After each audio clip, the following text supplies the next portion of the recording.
कभी आपने सोचा है कि इसरो रॉकेट लॉन्चिंग आखिर सिर्फ श्रीहरिकोटा या बालासोर से ही क्यों करता है? इसके पीछे सिर्फ तकनीकी नहीं बल्कि रणनीतिक कारण भी हैं।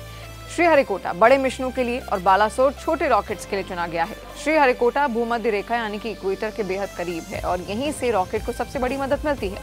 पृथ्वी की घूर्णन गति इक्वेटर के पास सबसे तेज होती है।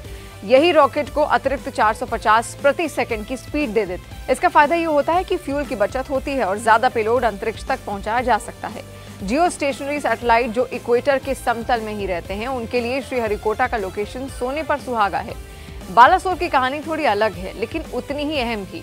ये भी पूर्वी तट पर है और इसका सबसे बड़ा फायदा है समुद्र, क्योंकि जब रॉकेट समुद्र के ऊपर से उड़ान भरते हैं तो किसी भी हादसे की स्थिति में मलबा आबादी वाले इलाकों की बजाय सीधे पानी में गिरेगा।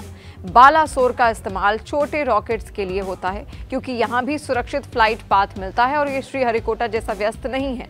छोटे मिशनों के लिए स्पेशल सुविधाएं मौजूद हैं और इसरो को लचीलापन इससे मिलता है। दोनों जगहों की खासियत सिर्फ भौगोलिक नहीं बल्कि सुरक्षा और मौसम भी है। श्रीहरिकोटा में मौसम ज्यादातर समय अनुकूल रहता है और यहाँ टेलीमेट्री, ट्रैकिंग और कंट्रोल सेंटर जैसी वर्ल्ड सुविधाएं मौजूद हैं। बालासोर में भी छोटे मिशनों के लिए आवश्यक इंफ्रास्ट्रक्चर मौजूद है। अब एक और दिलचस्प रणनीतिक वजह, श्रीहरिकोटा से पोलर ऑर्बिट में रॉकेट लॉन्च करने के लिए श्रीलंका के ऊपर से उड़ान भरने से बचना पड़ता है। इसके लिए इसरो को डॉग लेग मैन्यूर करना पड़ता है जिसमें ज्यादा फ्यूल खर्च होता है। इसी चुनौती को खत्म करने के लिए इसरो तमिलनाडु के कुलासेकरपट्टिनम में नया स्पेस कोड बना रहा है। तो अब जवाब साफ है, श्रीहरिकोटा और बालासोर सिर्फ जगहें नहीं बल्कि इसरो की सफलता के वो रणनीतिक ठिकाने हैं जिन्होंने भारत को अंतरिक्ष की दौड़ में दुनिया की सबसे बड़ी ताकतों के बराबर बड़ा कर दिया है।